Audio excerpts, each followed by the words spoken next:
Monitor. 4 p.m. Eastern Daylight Time, 2000 hours Greenwich Mean Time. This is Monitor, reporting the nation and the world. The combined radio and television networks of the National Broadcasting Company bring you the premiere broadcast of Monitor, the new NBC radio service originating from NBC's Electronic Communication Center, Radio Central, New York. Now, to introduce Monitor to America, here is the president of the National Broadcasting Company, Mr. Sylvester L. Weaver. Good afternoon, ladies and gentlemen, and welcome to Monitor, our new NBC weekend radio service. This is a preview, which will be seen on television for the next hour, and it'll be heard on radio until midnight tonight, New York time. But beginning next week, Monitor will start each Saturday morning at 8 o'clock New York time and run until midnight on Sunday. It will bring you a continuous flow of items of high interest and information. Monitor is for all of you, wherever you are, in your cars, at home, at the beach with your portables, everywhere. And on Monitor, we are going to throw away the radio clock. We are going to bring you what we hope is the radio pattern of the future. News and information and entertainment in the vignette form, where the items are as long as they need to be or as short. Well, over a weekend, there'll be 100 people serving you from Radio Central here. And among them, and here today for you to meet, are Dave Garroway and Bob and Ray, Morgan Beatty, Walter Kiernan, Clifton Fadiman, Ben Grauer, and many, many others. Now, including in this group, we have our executive producer of Monitor, a man who has been a part of a number of great pioneering ventures in NBC, Jim Fleming. Jim, I've talked about something about the show that we're going to have today. Perhaps you'd better tell us about the people and the places that we're going to be hearing in the next hour. Well, thank you, Pat. In a moment, we're going to turn our live cameras and microphones to the West Coast, to Hermosa Beach, California, where a Sunday afternoon jazz concert's underway. Then up the coast we go, and we're going to a place where there is no freedom. That would be San Quentin Prison. San Quentin? San Quentin. We going inside? Inside, well, yes, Monitor goes places. So long as we don't have to stay. Well, now, what about sports today? Well, the most unusual sports commentator in the business is standing by at his favorite tavern. And news and opinion. Well, we'll have the late headlines, comments by columnist Roscoe Drummond from Washington. Istanbul's coming up on the circuit. And travel? A plane is standing by at this moment to go nonstop to London from Idlewild Airport. A Monitor transmitter is aboard. Good enough. What about entertainment? Well, Art Van Dam Quintet live from Chicago. Jerry Lewis filmed in the Catskills. Live summer theater pickup, Bucks County, Pennsylvania. What about philosopher and thinkers? Well, we have yourself, sir. Well, now, let's steady. Let's talk about what we've really got. Well, not to mention President Pusey of Harvard and Bill Saltonstall of Phillips Exeter. Oh, yes. Well, I think you've already gotten into vignettes and what's ahead. Let's talk about what's first. Well, the top news headlines of this hour, and here is Dave Garroway. And here are those headlines. From Bonn, West German Chancellor Adenauer is flying to Washington for talks with President Eisenhower. He is due there tomorrow. From Detroit, midnight strike deadline approaching as GM and officials of the United Auto Workers Union seek to settle their dispute. From Sumter, South Carolina, the Ku Klux Klan is out of hiding, holds its first open meeting in 3 years. And from Le Mans in France, the greatest auto tragedy in history, 85 dead in the crash of the sports car race at Le Mans, about 100 miles southwest of Paris. And Dave, those are the headlines. When this crash occurred, Monitor was there with BBC's reporter, Mr. Baxter, Raymond Baxter, and this is his broadcast a moment after that crash happened that killed so many at Le Mans. Here it is. Disaster struck hard here at a point some 150 yards to the right of our stand, roughly halfway along the pit. And this is what happened, I think, because although I saw it while I was waiting to broadcast to London, I find it hard to remember exactly what happened. The Healy spun like a top, but Lance Macklin, I am happy to say, escaped with a very severe shaking. The Mercedes, however, struck the wall on the outside of the road, and as it burst into flames, the engine plowed through the crowd, which at that point was 12 or 14 deep, I'm told killing 30 people and injuring 50. The disaster has cast a cloud over the race of 1955, which many, many hours of exciting racing will, I do not think, dispel. This is Raymond Baxter in Le Mans. That was Raymond Baxter of the BBC at Le Mans, a moment after the tragedy occurred this weekend. That was almost, I suppose, 20 hours ago. It's now just past 4 o'clock in New York City. Hello, Paris. Hello, Frank. Bergholzer. Hello, Jim Fleming. What's the latest toll in this tragedy at Le Mans? The latest toll, not completely accurate, but the best we can get from the reports gathered from various hospitals around Le Mans, shows 84 persons dead, around 100 wounded, and of those 100, at least 5 so seriously wounded they may not survive. And yet the race continued to the very end. Is that true? The race continued to the end without further serious mishap. There were a few other smaller accidents, and the Mercedes stable of cars, the Mercedes company, withdrew their cars because it was one of theirs that caused the serious accident. Well, thank you, Frank Bergholzer. We'll be checking in again on Monitor. And that's it, Pat. Wherever the story is, Monitor's going to try to go there. That's a somber one indeed, but the most important story this weekend. There are livelier stories ahead. Bonn, Germany, Buenos Aires, West Coast. We're on at the scene in Detroit where the negotiations are going underway. Monitor microphones are outside the conference room. That's how it's going. Well, Monitor certainly seems to be moving. You know, we call this area here the Communication Center. We built it especially for our new service. Radio Central is our name for it. And it's located on the 5th floor of the RCA Building, 30 Rockefeller Plaza in New York. And all the visitors who come to NBC can get a good look at Radio Central. Matter of fact, I think somebody must All right, be if you coming folks now. will In fact, it's just Bob step and this Ray. way, we have something we think you'll be very interested in seeing. It's called Radio Central. What is it? Radio Central, sir. What do you mean, that's like New York Central? No, I think you're thinking of a radio. Oh, I see. This is the communications headquarters here. Did you say this is, these are all communicators in there now? That's right. A monitor is a communicator. I see. And this is a radio program? A radio program, that's right, all of this. Well, why are you, televising a radio program? Well, nobody's ever asked me that question, sir. I'll try to find the answer for you right after But this is Radio Central. Radio Central, right. Would you like to catch you? I would. Oh, no, I'm not allowed to while we're on duty. Thanks just the same. And now, we're going places again. Now that you know what Bob and Ray do on their weekends. Monitor travels now across 3,000 miles of the continent for 2 contrasts in American life this Sunday afternoon. First to Hermosa Beach, California, and then to San Quentin.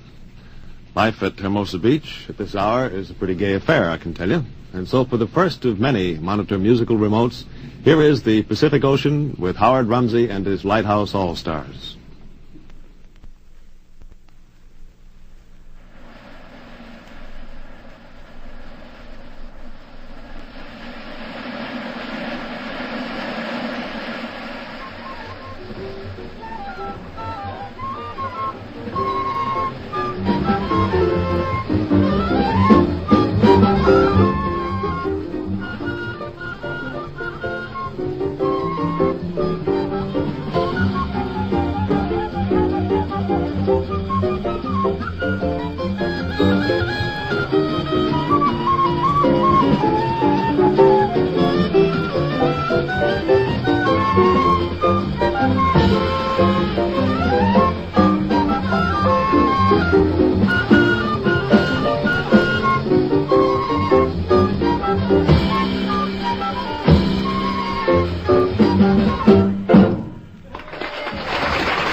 Lighthouse in Hermosa Beach, California, welcomes Monitor. I'm Howard Rumsey, play bass with the All-Stars you've been hearing, and we have a jazz concert like this every Sunday afternoon. In fact, every Sunday afternoon for the past 7 years. We're 100 yards from the Pacific here in this busy little beach town just outside the Los Angeles city limits, 10 minutes from the big L.A. International Airport. Maybe you know some of the men in the band. Frank Rossellino, trombone. Bob Cooper, oboe and tenor. Bud Shank, flute and alto sax. Stan Levy, drums. and Claude Williamson at the piano. We all record for various labels individually, and then together we record on the Lighthouse series for contemporary. You can see the cover of our latest LP. Bud and Cooper changing from the woodwinds to the saxophones. The number you heard first was Happy Town. The next, Jazz Invention.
Paintings in the Lighthouse by Rodney Evans Bacon. The Seal and the Pelican, courtesy of the Hermosa Beach Ocean Aquarium. Monitor moves on now from Hermosa Beach and the music of the Lighthouse All-Stars to a contrasting Sunday afternoon scene here on the coast. From the largest of California state prisons, here is the Monitor's San Quentin report. And here is Walter McGraw. I'm standing on a guard walk at San Quentin. Behind me is the gas chamber. To my right, the North Block. We'll be going in there in a moment. Below me, in the big yard, are some 4,000 men. They represent around 13,000 years served and to be served. We'll talk to some of those men later. We'll also talk to the men who are responsible for handling these men. The first of these, Richard McGee. What exactly is your position, sir? I'm director of the State Department of Corrections. Which means? Which means that I'm head of the State Department, which is responsible for the management of our 8 state prisons. Isn't there quite a bit of difference in many ways between the California prison system and those of other states? Yes, I think it would be fair to say that. How? Well, for one thing, we have an indeterminate sentence law in California. The courts send people to the jurisdiction of the Director of Corrections instead of to a particular institution. Well, that puts quite a bit more responsibility on the prison, doesn't it?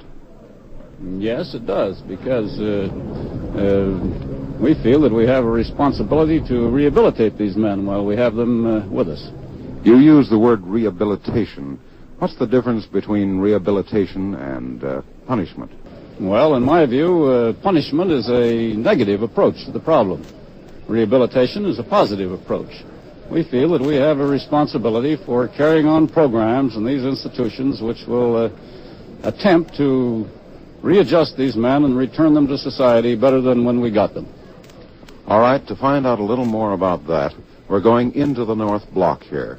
There, Peg McGraw will be talking to Warden Harley Teets. Tell me, Warden Teets, how many men are there currently locking in North Block? There's 757 men quartered in this cell block. 757. How many men should there be? We have 414 one-man cells in this building. Isn't that about twice as many men as you should have? That's right. Pretty tricky, isn't it? It is, and we believe it contributes to about 75% of our disciplinary problems. Ye God, 75%. I would like very much for the audience to see one of these cells, because isn't it sort of against the law for that many men to be doubled up like this? It is not against the law, but it is against our standards, which provide for 400 cubic feet of space per man. We have here 376 for 2 men. If you can look in there, you'll see the 2 bunks right together. How do the men get out of bed? Can they get out of bed at the same time? One man must remain on the bunk while the other man's engaged. Well, this overcrowding and double locking contributed to riots throughout the country. How come nothing happened here? In spite of the negative things of overcrowding and some idleness, we have many activities around here. For example, 2,000 men enrolled in the various educational activities. We believe to keep a man busy, you don't have too much trouble with him. Well, they've sure been busy. The week that we've spent here, there have been men all over the place. Industries, education. We'll hear more about the men in a few seconds when we return to Walter McGraw, who is now on the wall. From time to time today, Monitor will be returning to San Quentin. When it does, we'll be talking to many of the men you see down below us there. We'll also go way over beyond that shed there into the mess hall. We'll be talking to the men then as they eat. Also, a radio first. We're going to eavesdrop on an inmate council meeting. The inmate council is a daring experiment in the prison world. We're going to have microphones in there, but the men won't know when they're going to be hot. There will be no officials in there. I won't even be in there. We will just listen to what happens naturally and ordinarily every week in the inmate council meeting. As I say, this is a radio first. We'll also be talking to men who have just come into San Quentin. We'll be talking to men who are about to go out. In just about 1 hour, we'll be talking to a man who has been condemned to the gas chamber in California. Until then, Monitor continues from radio control in New York.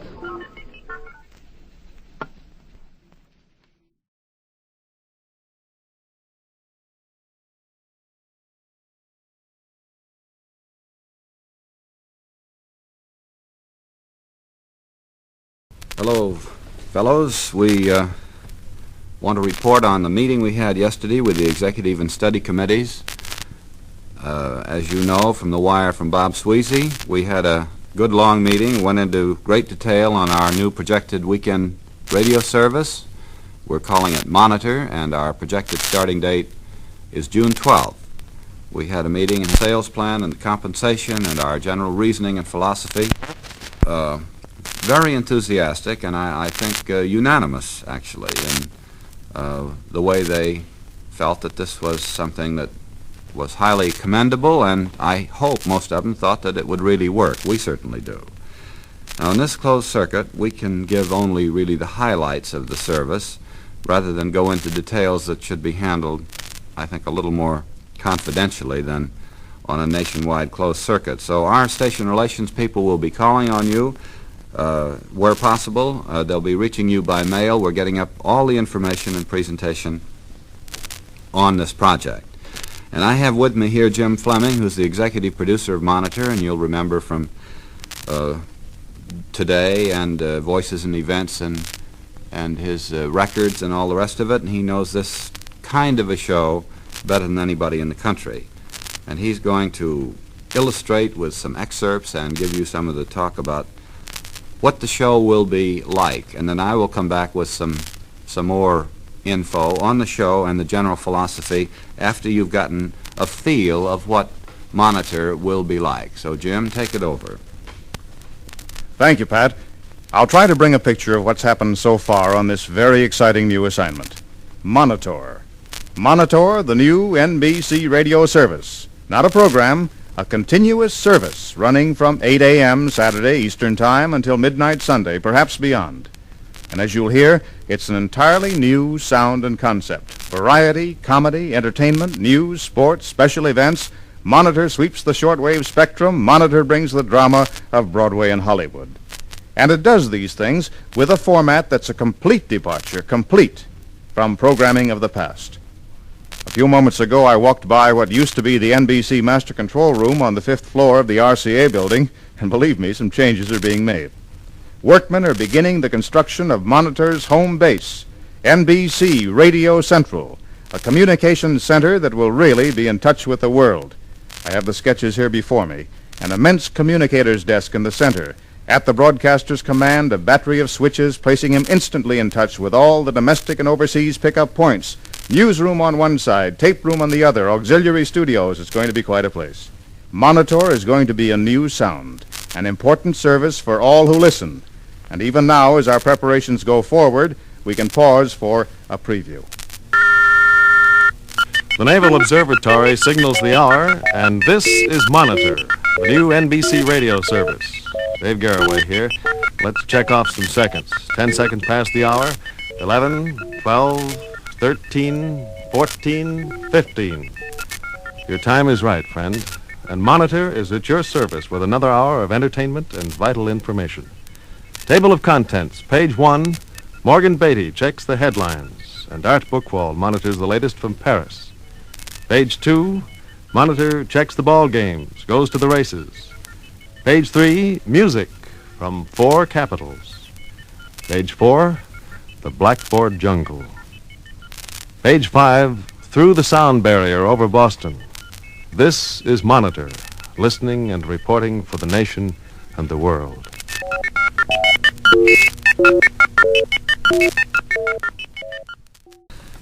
I think now you get a feeling of what it is that we will start and run from 8 a.m. Saturday morning until midnight Sunday night. A flow of information and service that will be quite unusual. I'd like to just more or less go into some of the thinking behind it because I think it's pretty important. You know, one of the things that we, who are advertising men essentially, worry about in the radio falling away of radio business and the use of radio by the national advertisers was the analysis of why, when it was the great medium, we did do such a great job in terms of revenue as well as others. The fact simply was that radio was an indispensable marketing tool for a consumer goods product as long as radio was delivering the American market. That is, the cumulative audience was really the reason why you had to use radio. It was not your per-program ratings, but even those, when in the big shows were getting 20s and 25s, and when in the course of a 3-week period, as I know both as a client and the agency man concerned on the Jack Benny show when it was on NBC, we would reach 75-80% of the homes regularly with that one attraction. Now, you just have to use advertising when it has that kind of power. But today, as we have had several years of television competition, you no longer get either the individual program ratings or these great cumulative ratings, and it makes it possible for the major advertisers to look upon radio as they look upon an element of their print schedule and say, well, it is a good value. There's no question about it being a good value, but our plans are to do something else.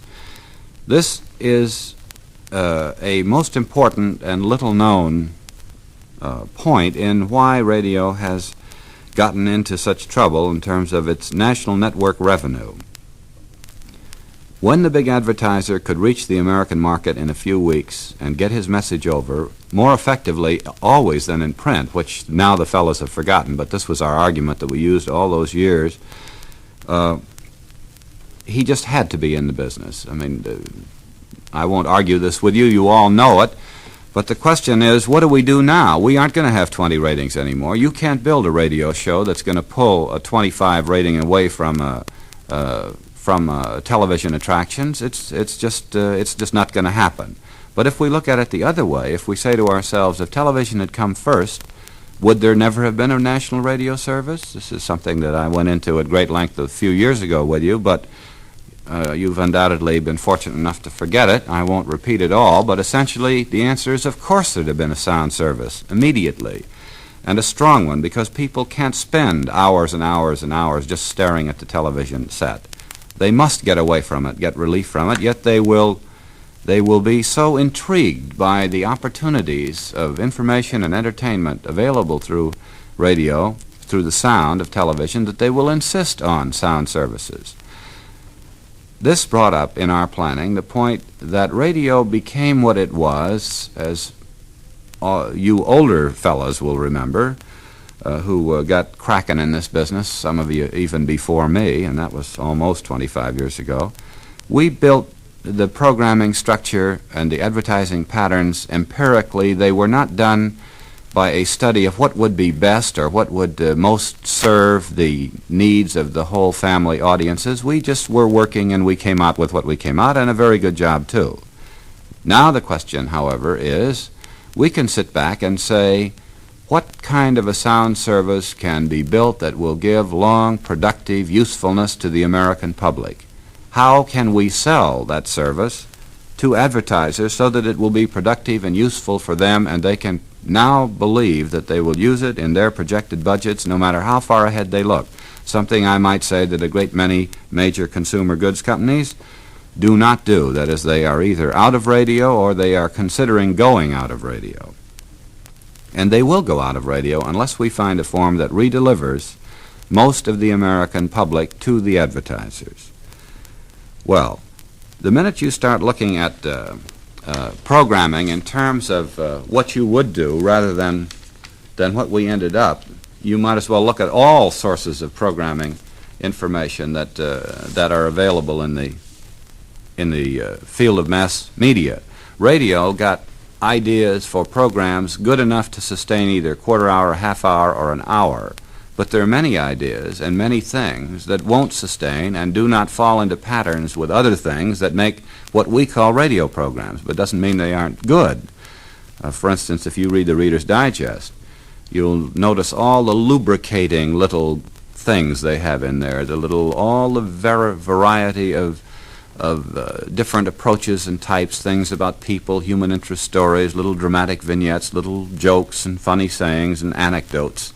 All this kind of material, for instance, is not useful in present-day radio service, but it is useful when you get to monitor, as you could easily see from what you've already heard. You have a form now that merely says that from our communication center, anything of interest or that can be made of interest to the people will bring to the people, and in a form that has a vignette feel to it. In other words, if you don't like what's announced and what is going to play, you know roughly what time it will take, and you can come back.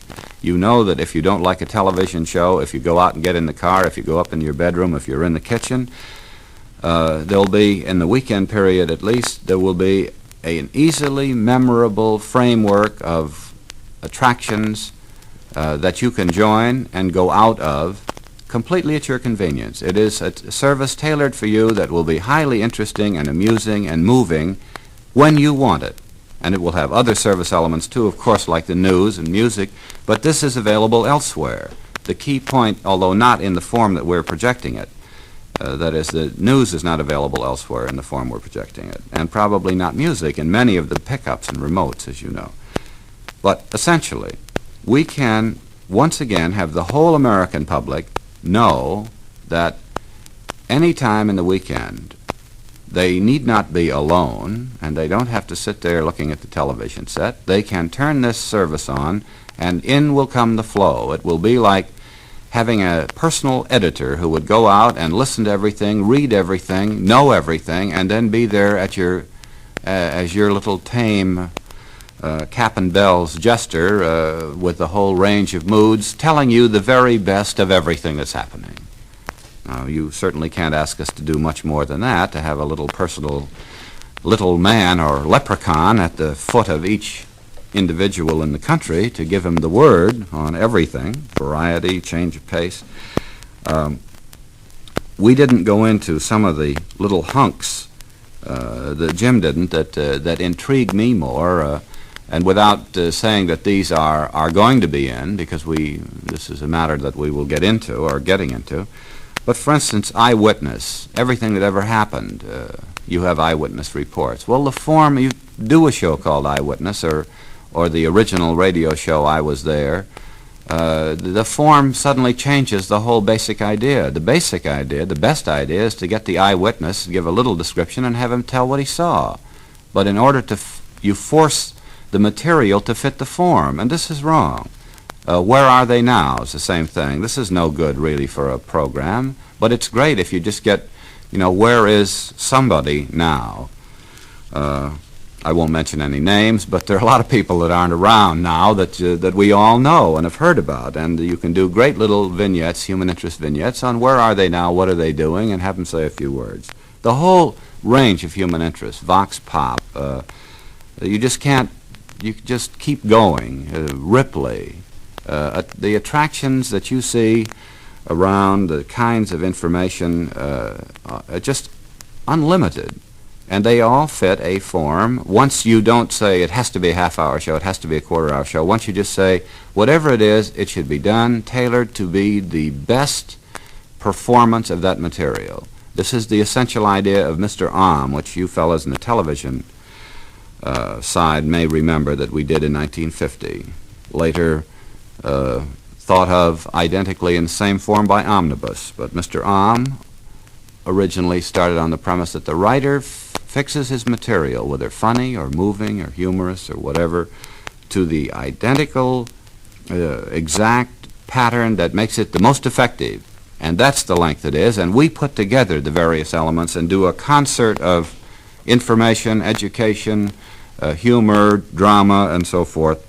And out we come. Now, about the material, we have been recording already material with names who are well known to you.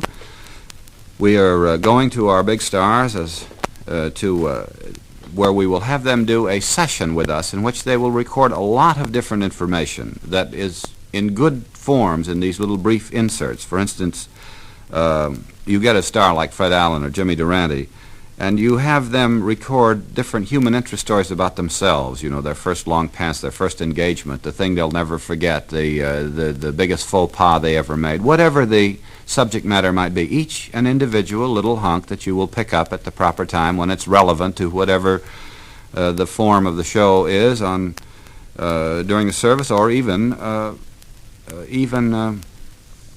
just because you want the pace. You want a one-line joke, so you punch up a joke, and he says, drink a slow poison, that's all right, I'm in no hurry. Back to the man, you see, the communications man. Or it doesn't have to be just comedy, although there, again, we talked about getting a more variety of names, perhaps by getting some of the club comics, fellows like even Henny Youngman, Jack Carter, those boys, and get them in and have them do something like the Joe Miller joke book on file. They tell joke, joke, joke, joke, joke in their own style, but you just punch up a joke. Now this is something that these boys wouldn't do, except that we will, for them, at a proper time, say that they're opening in the Latin Quarter, or that they're going on as a guest star on such and such a show. In other words, it'll be good for them to be on and do this, and do other things. We might have satires of all of our shows done by Bob and Ray, or done by a cast of comedians in, again, little vignette forms. In the drama field, you not only have the human interest type moving drama, such as we had in Mr. Om, but you have all these wonderful things that are very brief and had no usefulness in our old radio. I'm thinking now of the shortest ghost story in the world that you may have heard, that goes like this. The last man in the world was sitting in his room. Suddenly, there was a knock at the door. Stinger, back to the communicator, and we're on to the next subject, you see. And the next subject might be something else. It might be an actor who does plays in our gallery of famous fictional characters, or it might be a scene from living persons as we build what will eventually be obituaries, but looking on the brighter side, more biography, or we'll do accolade. Pick out the people who deserve an accolade for the week, something that they've done. or complaints, beefs. People, now we go to you and say, get us 10 housewives, each one with a complaint, and have them record, I'm Mrs. Harrison Crean of 29 Fenwick Road on such and such a street, and my complaint is, and then she says it, and at the end, again, back to us. We could literally waste your whole afternoon thinking up things of this sort, because for the first time, radio really looks at the whole field with no rules. The only rule is it interesting? Is it absorbing? Is it amusing? Will people say, did you hear that, and then go ahead? The minute they do that, we're in business. The minute, once again, people are going around saying, did you hear Milton Berle's joke? Did you hear the moving little vignette they had, or whatever they say? The minute they do that, we're back in the big time. We've got the big audience back, and we're really rolling. Now, this new form that we're talking about also is a whole new approach to our artists, that is, to big names as well as little names. We can go to our artists and to movie people, and we can make deals where they will do material for us to use, tell jokes, anecdotes, memories, favorite musical numbers, or the whole list of stuff, but relevant and done well.